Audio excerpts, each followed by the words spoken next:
আমি ভোট দিতে এসেছি, আমাকে ভোট দিতে দিচ্ছে না। যারা তৃণমূলের লাইনে দাঁড়িয়ে আছে তারা ভোট দিচ্ছে, আমাকে হাত জোড়ো করে কিছু দুষ্কৃতী ওখানে দাঁড় করিয়ে রেখে দিয়ে ধাক্কাধাক্কি করছে এবং তারা হাত জোড়ো করে বলছে যে এর পরের পরিস্থিতি খুব খারাপ হবে, আমরা হাত জোড়ো করছি, আপনি ভোট দিতে আসবেন না, আপনার ভোট হয়ে গেছে।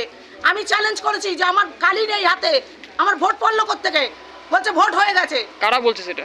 এই তৃণমূলের যত দুষ্কৃতী এনে দাঁড় করিয়ে রেখেছে সামনে। তাহলে আপনি ভোট দিতে পারেননি? আমি ভোট দিতে পারিনি, আমি চলে যাচ্ছি। ওরা কি সন্ত্রাস করছে? হ্যাঁ, ওরা সন্ত্রাস করছে, ওরা গায়ের উপরে উঠে আসছে, ওরা সন্ত্রাস করছে, গায়ের উপরে উঠে আসছে। মহিলাদের গায়ের উপরে উঠছে? হ্যাঁ, গায়ের উপরে। আমরা 4 জন মহিলাই ছিলাম, ওরা ভয় চলে গেছে, আমি একা দাঁড়িয়ে ছিলাম যে আমি যাবো ভোট দেবো, বলে যান, তার পরিস্থিতি খারাপ হবে। আপনি এখন কি চাইছেন? আমি কি চাইছি, আমি কি বলবো বলুন, কি বলবো বলুন? ভোট দেবো, কি করে ভোট দেবো এই অবস্থায়? হাতে কোথায় কালি, দেখুন তো কোথায় কালি, আমি ভোট দিয়েছি, কোথায় কালি? আমি বলছি দেখো বাবা, যাই হোক এটা গণতান্ত্রিক অধিকার, আমাকে ভোটটা দিতে দাও।